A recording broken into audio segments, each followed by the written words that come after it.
Caro senador Regufe, caros parlamentares, caras parlamentares,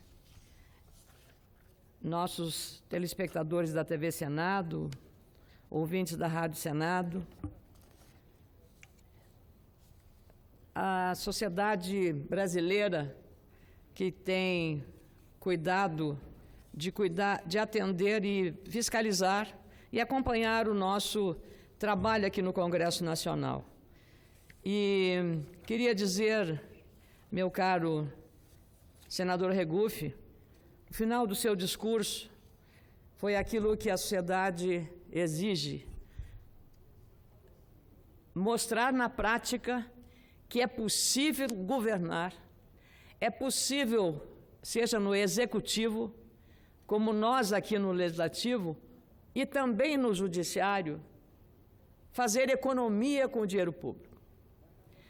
Cada dia mais, a fiscalização da sociedade, que já aprendeu que na Constituição tem o princípio e o instituto e a figura do impeachment, que mesmo e com as turbulências, um presidente que ultrapassar os limites da lei, da Constituição e do desgoverno, corre sérios riscos. A sociedade já entendeu, e os governantes precisam entender mais ainda dos riscos que correm. A eleição é o ápice, é o momento mais fulgurante da democracia, porque cada cidadão vai na urna secretamente, digita o nome dos seus candidatos. No primeiro turno, deputados estaduais, federais, senadores, governador e presidente. E os que vão para o segundo turno, aí ficam a dois, ao governador e ao presidente da República. Em alguns estados, só o presidente da República, naqueles que já tinham sido escolhidos no primeiro turno. Vossa Excelência falou muito bem daquilo que era excessivo gasto desta Casa e também da Câmara, com 14º, 15º salários. Por que nos tratam de maneira diferente do assalariado brasileiro, que tem direito até o 13º salário? Nós temos que ser iguais à população brasileira, não diferentes. Nós temos apenas a legitimidade do voto popular e temos que zelar por ela, por essa responsabilidade. Como Vossa Excelência, não recebo auxílio moradia. Uso apenas, senador Regufe, uso apenas, e aí foi a prova quando votamos a PEC do teto, que eu tinha a manifestação concreta do exercício do meu gabinete. Economizo 70% da verba que eu tenho disponível para custear as despesas de funcionamento do mandato. Eu uso 30% apenas. E com um resultado de produção, porque às vezes não adianta gastar quase nada e nada produzir do ponto de vista dos interesses da população. Leis que sejam benéficas à população, uma delas de minha autoria, e Vossa Excelência foi uma parte importante numa comissão quando estava na Câmara, que é a lei que obriga o plano de saúde a pagar quimioterapia oral para os pacientes que têm plano de saúde e que têm o câncer. Vossa Excelência sabe do alcance que isso significa. Então, junto com a economia do gasto no gabinete, também é preciso mostrar uma produção legislativa que corresponda aos anseios da população, que nos veja com o olhar que estamos fazendo o que ela precisa, e não só com o olhar de que nós só protegemos os mais poderosos, os que têm direitos advogados e que nem precisariam de nós. Que não estamos aqui fazendo lobby. O nosso lobby é das boas causas, é o lobby do interesse coletivo, como esse da quimioterapia oral. E muita gente achou que eu estava fazendo lobby dos laboratórios. Veja só, a má-fé e o equívoco. O meu lobby foi dos pacientes de câncer. Porque quem tem essa doença, quem tem câncer, tem pressa, senador Regufe. Qualquer doença, as pessoas têm pressa. Sofre de fibromialgia, a pessoa tem pressa. Muita pressa. A urgência e a emergência de quem está com câncer é tratar da doença. Não é da crise política. Não é do resultado da eleição, é da sua doença. E só quem sofre na pele e na carne é capaz de entender a dor de quem está sofrendo. E são doenças muito graves. Então, senador Regufe, nós somos da mesma escola. A sua preocupação, o seu prestígio junto aos seus eleitores, do senador que cumpre o seu dever, que gasta muito pouco, tem poucos funcionários no gabinete. O senhor que eu vejo, às vezes, dirigindo o seu próprio carro. Mas eu sou de um estado com quase 500 municípios. Quase 500 municípios. As demandas são muito grandes. Nas áreas de saúde, na área da agricultura, na área da infraestrutura, na área da segurança pública, em todas as áreas. E mesmo tendo um gabinete, comparativamente, na média do Senado, um gabinete reduzido ao máximo possível, atender a todos eles e todos saem satisfeitos. Porque a regra também é, todos precisam, prefeitos de todos os partidos, de A a Z, a serem tratados da mesma maneira. Eu comecei a falar sobre isso, senador Regufe, porque Vossa Excelência terminou seu discurso, mais ou menos fazendo uma prestação de contas e exigindo que os governantes, seja o ibanês, o governador, eu me considero brasileiro também, porque tenho aqui a minha casa, no bairro Noroeste, mas também o meu governador do meu estado, que eu ajudei a eleger, Eduardo Leite, o mais jovem governador dessa safra, a safra 2018, o Eduardo Leite tem apenas 33 anos. E só em 1891, com Júlio de Castilhos, assumiu o governo do estado do Rio Grande do Sul, com 31 anos apenas. A segurança, a competência desse jovem governador eleito ontem é realmente a minha confiança e a minha esperança de que fará um excelente governo, pela capacidade que teve como prefeito de Pelotas, de fazer uma administração inovadora, criativa e resolvendo problemas antigos, mas resolvendo de maneira inovadora. Às vezes os problemas antigos requerem não a reclamação que o problema existe, mas uma forma inteligente de resolver através de iniciativas criativas. Mas hoje é um dia especial, senador. Hoje é o day after, o dia depois, já que falamos tanto em fake news, uma expressão inglesa, e o day after também, como o dia D, que foi domingo, e o day after é hoje. E hoje é o dia de dizer, nesta hora, vitoriosos e derrotados precisam baixar a guarda, guardar muito bem as suas bandeiras, porque daqui 4 anos tem uma nova eleição. E daqui até lá, os líderes, os estadistas, precisam, mais do que administrar a crise grave que vive o país e os estados brasileiros, vivem os estados brasileiros, mais do que isso.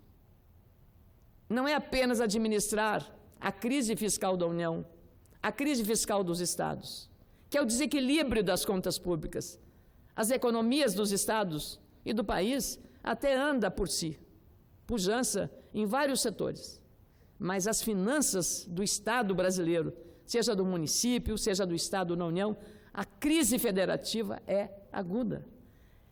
E o líder que emergiu das urnas, consagrado pelo voto direto, precisa assumir a condução de liderança para novos tempos.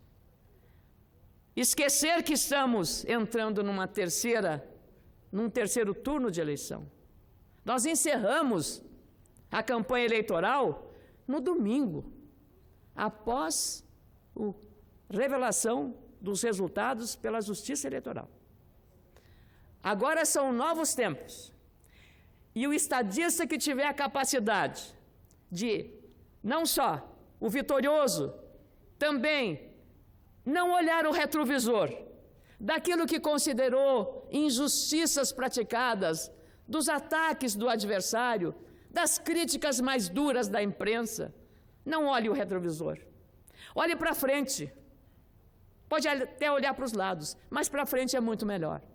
E o horizonte é um horizonte que sinaliza para muitas necessidades, mas a maior delas é de paz, concórdia, tolerância. Tolerância, respeito às diferenças, sejam elas religiosas, sejam elas de partidos políticos, sejam elas de gênero, sejam elas até esportivas. Tolerância, respeito. Precisamos esquecer que a campanha existiu.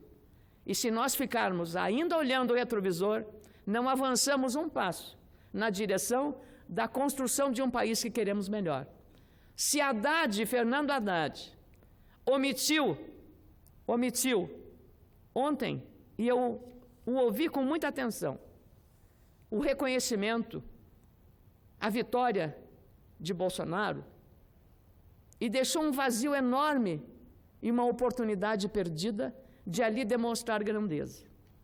De ter dito, cumprimento o adversário, mesmo que na campanha muitas coisas inadequadas tivessem sido ditas, mas elas foram ditas de parte a parte. E com grandeza poderia ter dito e reconhecido a vitória do adversário. 10 milhões de votos de diferença não é uma diferença apertada. Apertada poderia ter sido de Aécio em 2014 com Dilma Rousseff, que foi 3 milhões de votos. 10 milhões de votos. É preciso respeitar não apenas quem saiu vitorioso, mas mais do que isso, respeitar os milhões de votos, os 57 milhões de votos dos eleitores. O eleitor é o senhor da sua vontade. E esta palavra de respeito ao eleitor, que foi votar livremente, de norte a sul, de leste a oeste do Brasil, a este eleitor é que a palavra do derrotado deveria ser dirigida tanto quanto do vitorioso.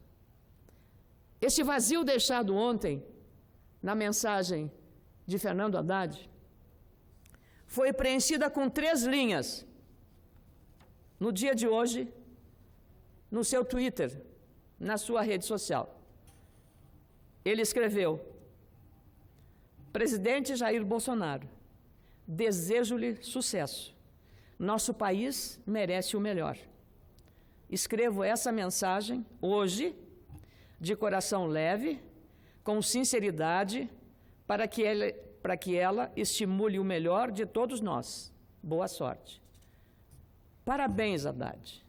Mas na política, não basta apenas um gesto certo. O gesto também, na política, tem um símbolo, a hora certa. Mas você preencheu o vazio de ontem, na omissão a reconhecer o vitorioso, mas a também não lembrar que 57 milhões de brasileiros e brasileiras votaram nele. Mas essa mensagem, ao meu juízo modesto, preencheu aquele vazio, e eu espero e confio na sua sinceridade. Claro, quem está na oposição perdeu a eleição, é minoria. E assim como o vitorioso, que fez 57 milhões de votos, Vossa Excelência, Fernando Haddad, 47 milhões de votos, precisam ter um diálogo respeitoso em nome do Brasil, não em nome dos seus respectivos partidos. O Brasil é maior do que os 2 partidos. O Brasil é maior do que as figuras que encarnam a liderança de 2 projetos antagônicos. E é exatamente na sua sinceridade que eu acredito, Fernando Haddad, na mensagem do seu Twitter no dia de hoje. E queria também dizer que, da mesma forma, senador Regufe, eu fui sempre aqui, estou terminando este mandato com muito orgulho, representando a minha terra, a Lagoa Vermelha, com independência. Penso que essa é a maneira mais correta do desempenho da função parlamentar.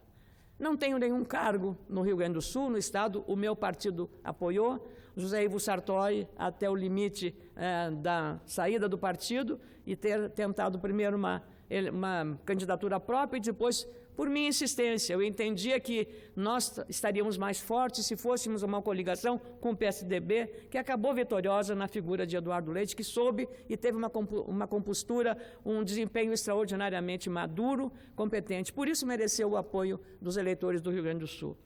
Então, a mensagem do vitorioso Jair Bolsonaro também remete a uma crença de que as instituições, a democracia serão respeitadas. E quando falamos em instituições, nós falamos na relação com o Congresso Nacional, nós falamos na relação com o Poder Judiciário, nós falamos na relação com todas as instâncias da Federação Brasileira, governadores, prefeitos, com o Ministério Público, com as instituições de Estado. Não há como sair desta linha que se chama Constituição, democracia, liberdade. Respeito à liberdade de imprensa. Por isso, volto, presidente Bolsonaro, não olhe mais o retrovisor, olhe para frente. A oposição deve olhar para frente.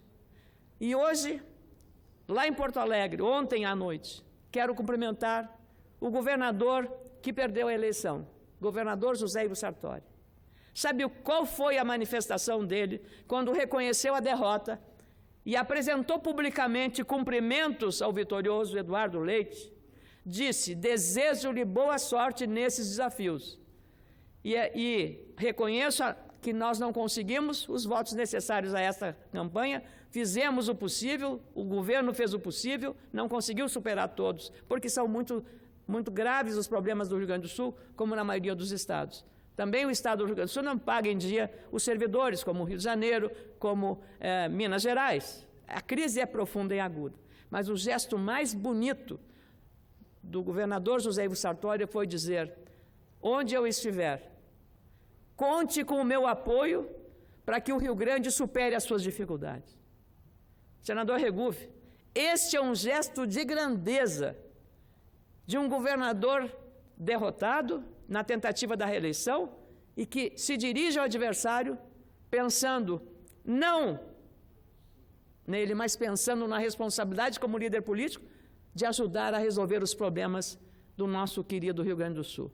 Então, tanto ele, José Ivo Sartori, quanto Eduardo Leite conseguiram fazer uma campanha, mesmo enfrentando uma série dos mesmos instrumentos de fake news, notícias falsas, ataques, alguns de baixo nível, baixo calão.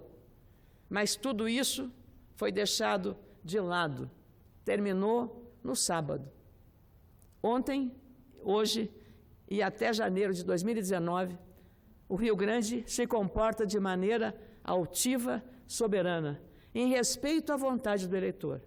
E tenho certeza, confio sinceramente nessa mensagem das três linhas de Fernando Haddad no seu Twitter, preenchendo o vazio deixado ontem, que eu estava lá aguardando que ele fizesse a manifestação. Porque vivemos também em 2014 aquele gesto porque o derrotado cumprimentou a presidente vitoriosa e não houve sequer um registro. Eu recebi a mensagem fazendo essa colocação. Os nossos desafios, os desafios dos governadores, os desafios do presidente da República e da oposição. A oposição não pode botar fogo no circo, não pode, aproveitando de uma situação dessa de radicalização, esse clima, imaginar que os 47 milhões de votos são todos da esquerda, são todos do PT ou são todos de partidos de esquerda. Não.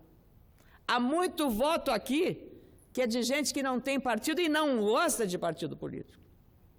Há muito voto aqui de dúvida, que apostaram acreditando na mensagem do candidato.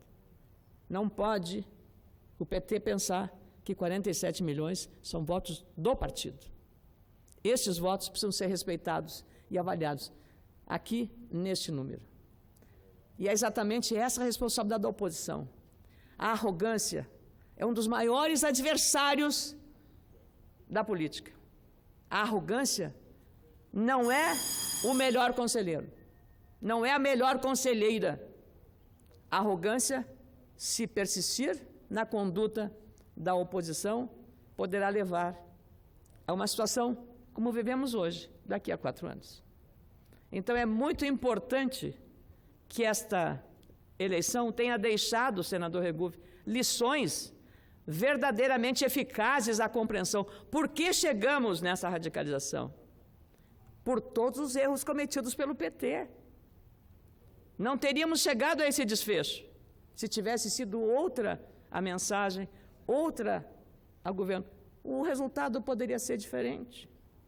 Muito mais uma negativa do que foi a pregação do Partido dos Trabalhadores do que propriamente a escolha, em alguns casos, a escolha das propostas ou da candidatura Bolsonaro, que foi o antagonista mais direto